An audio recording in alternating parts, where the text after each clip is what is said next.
Ganjar yang bukan prioritas Megawati saat itu merapat ke Jokowi. Padahal saat itu Megawati masih bertahan terus mengupayakan Puan menjadi capres. Karena Megawati hanya memikirkan partainya dan Ganjar ngebet jadi capres. Sedangkan Jokowi sudah berpikir untuk Indonesia Emas 2045. Jokowi tidak bisa membiarkan kelanjutan kepemimpinan nasional bergerak ke arah yang berbeda. Assalamualaikum kawan, ketemu lagi dengan saya Mas Warto. Grader biji kopi di Warkop Bicara. Bersiap kawan, Warkop Bicara is brewing. Kembali ke November 2022, pidato Jokowi ditemu relawan menyinggung tentang pemimpin rambut putih langsung melonjakkan elektabilitas Ganjar. Pada saat itu Ganjar dipersepsikan sebagai orang yang dipilih oleh Jokowi untuk melanjutkan estafet kepemimpinan negara. Padahal saat itu Megawati masih bertahan terus mengupayakan Puan menjadi capres. Megawati ngotot sekali mau anaknya yang maju sebagai capres. Bahkan didukung logistik besar. Tahun 2021 pasang baliho Puan berkebaya merah dengan tagline kepak sayap kebinekaan di seluruh Indonesia. Ditambah lagi safari politiknya keliling Indonesia sambil membagikan kaos dan sembako. Kalau seperti ini bukan politik dinasti ya? Coba Anda tulis komentar Anda di bawah. Saat itu pertarungan Jokowi dengan Megawati untuk menaikkan elektoral baca pres sudah jelas terlihat. Megawati jelas ingin anaknya, Puan Maharani, untuk bisa maju sebagai capres dari PDIP. Apalagi PDIP punya kursi 20%, yang berarti tidak perlu koalisi untuk mencalonkan. Mulai dari dititipkan sebagai Menteri Koordinator Bidang Pembangunan Manusia dan Kebudayaan pada periode pertama Jokowi, dan terakhir sebagai Ketua DPR RI sampai saat ini. Megawati juga menginstruksikan Puan pada 2021 untuk mulai menjajaki kemungkinan untuk bekerja sama dengan partai lain seperti Nasdem, Gerindra, dan PKB dalam Pilpres 2024. Namun semua usaha ini tidak berhasil. Elektabilitas Puan menurut survei tertinggi hanya di 3%. Kalah jauh dari Ganjar, Anies, dan Prabowo. Kecilnya elektabilitas ini dengan mudah bisa kami tebak. Ada dua alasan kenapa elektabilitas Puan kecil. Pertama, karena rakyat tidak melihat Puan sebagai sosok pejuang seperti Megawati. Puan lahir dan masuk di politik saat Megawati sudah berhasil membesarkan PDIP. Dan karena anak dari Megawati, maka Puan dianggap punya privilege sebagai anak ketua umum. Seperti kita tahu bahwa struktur organisasi dalam partai seperti PDIP bersifat penunjukan yang subjektif. Sehingga prestasi Puan sebagai ketua tim pemenangan, ketua DPP, menteri, sampai ketua DPR bukan dari kekuatan dan perjuangannya secara mandiri.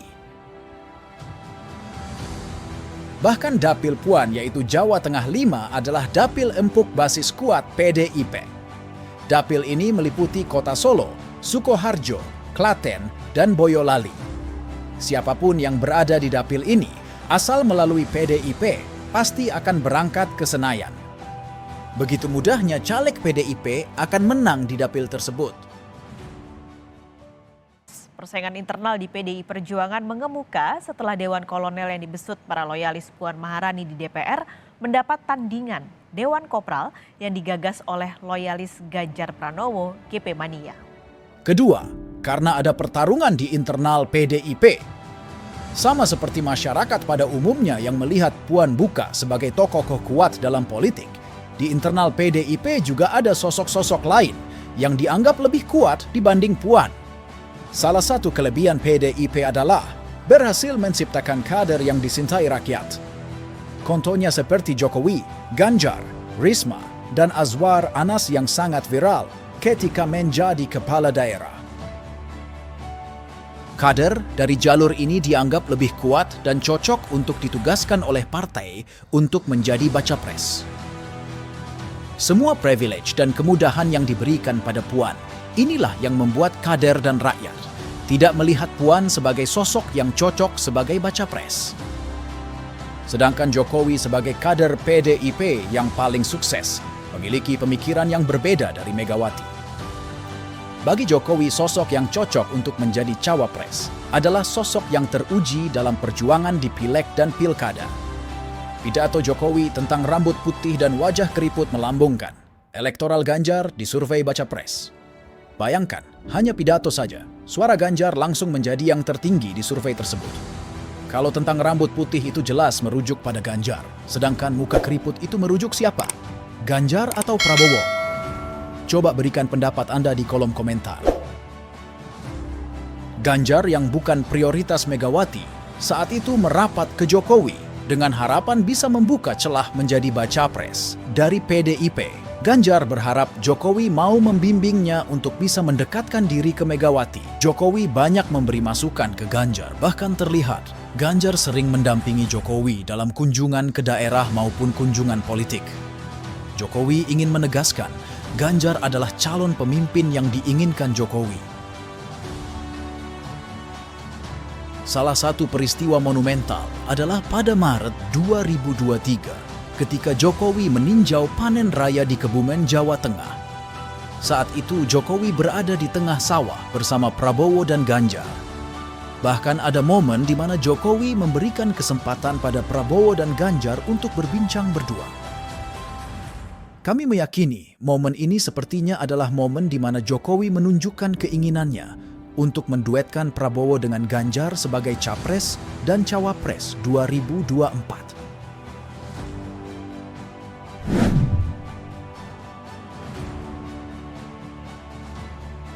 Jokowi memiliki cita-cita besar untuk membawa Indonesia menjadi negara maju pada 2045. Yang artinya dari sekarang harus disiapkan pondasinya agar bisa kuat dalam 10-15 tahun ke depan. Jokowi ingin kesempatan ini tidak terlewatkan. Pemimpin selanjutnya haruslah yang mampu meneruskan program-program yang sudah dibuatnya. Ini agar pembangunan tidak kembali lagi dari awal. Program utama yang dibuat Jokowi seperti infrastruktur, nasionalisasi, dan hilirisasi harus terus dilanjutkan. Program-program ini akan banyak mendapat tentangan dari luar negeri bahkan organisasi internasional. Maka sangat penting untuk memiliki pemimpin yang kuat dan berani. Jokowi menginginkan suatu koalisi besar yang nantinya akan melahirkan dua pasang capres dan cawapres untuk bersaing di 2024. Sehingga siapapun pemenang pilpres dari dua paslon ini dipastikan tetap melanjutkan program Jokowi. Yang dipikirkan Jokowi saat itu, koalisinya dibagi menjadi dua. Masing-masing koalisi dimotori oleh Gerindra dan PDIP dengan Capres Prabowo dan Ganjar, serta pilihan Cawapres Erick Thohir, Sandiaga Uno, Muhaimin, dan Airlangga. Namun ternyata Nasdem memilih untuk mencalonkan Anies untuk mendongkrak suara Nasdem. Nasdem merasa tidak mendapatkan kotel efek dari Prabowo maupun Ganjar. Pencalonan Anies ini langsung disambut baik oleh PKS dan Demokrat yang saat itu sebagai oposisi. Anies dianggap sebagai sosok antitesis Jokowi dan akan punya pengaruh besar seperti Jokowi.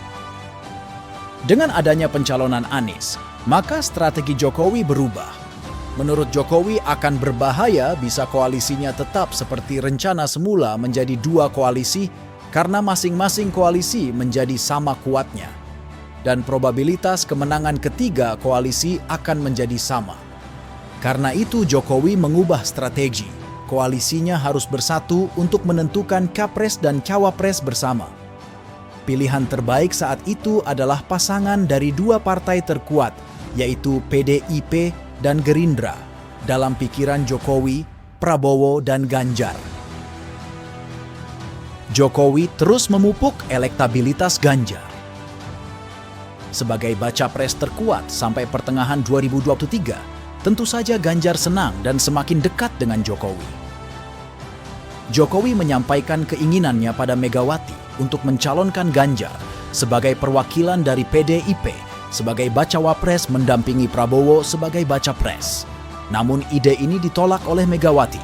Sebagai partai terbesar dengan jumlah kursi 20%, Megawati merasa harus di posisi mencalonkan capres dan bukan cawapres. Megawati yakin bisa mengulang kesuksesan PDIP yang memenangkan Pileg dan Pilpres seperti dua periode sebelumnya. Sementara Megawati merasa sulit untuk menaikkan Puan, maka strategi 2014 kembali dipakai. Saat itu Megawati menugaskan Jokowi untuk menjadi capres karena elektabilitasnya tertinggi. Pola yang mirip terjadi kembali. Ganjar yang merupakan kader PDIP juga mempunyai survei elektabilitas tertinggi sampai awal 2023. Ganjar diputuskan untuk menjadi capres dari PDIP. Ganjar sebagai kader PDIP harus mengikuti perintah partai.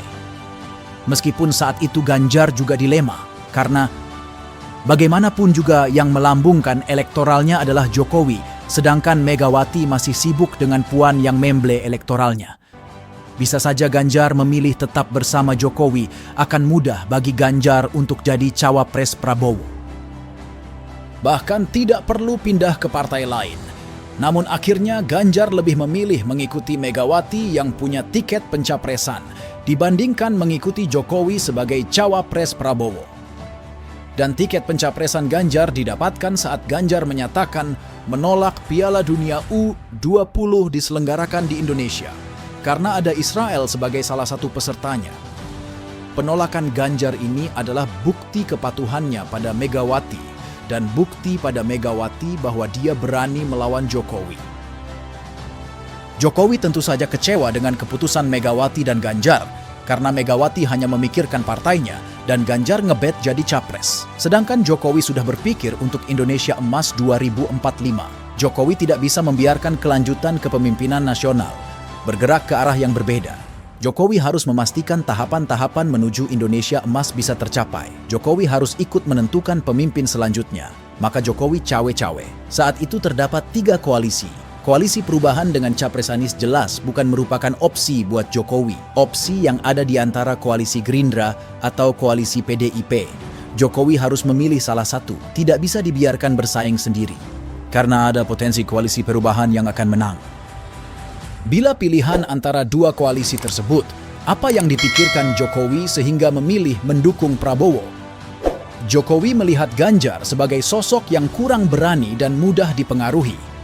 Cara Ganjar mendapatkan tiket capres dari Megawati dengan cara menolak penyelenggaraan Piala Dunia U20 adalah bukti Ganjar masih mementingkan kepentingan pribadinya dan mudah disetir oleh Megawati. Jokowi sudah berpengalaman dalam 2 periode di mana banyak permintaan. Megawati yang merasa lebih kuat dan merasa memiliki Jokowi, sehingga berhak mendapatkan apapun keinginannya. Selama 2 periode, kita tahu ada banyak permintaan dan sindiran, bahkan cenderung nyinyir yang dilontarkan Megawati ke Jokowi. Akhirnya Jokowi tidak punya pilihan kecuali mendukung Prabowo. Prabowo dianggap lebih berani untuk membawa cita-cita Indonesia maju dan melawan dunia internasional. Sebagai bentuk dukungan, maka ditaruhlah Gibran sebagai cawapres, sekaligus jaminan bahwa Prabowo akan meneruskan program Jokowi. Bagaimana menurut Anda? Apakah setuju dengan pendapat saya? Silakan Anda tulis komentar Anda dan bagikan video ini ke kawan-kawan Anda. Itu saja yang kami sampaikan kali ini. Tunggu cerita-cerita kami berikutnya. Selamat menikmati kopi Anda dan wassalam.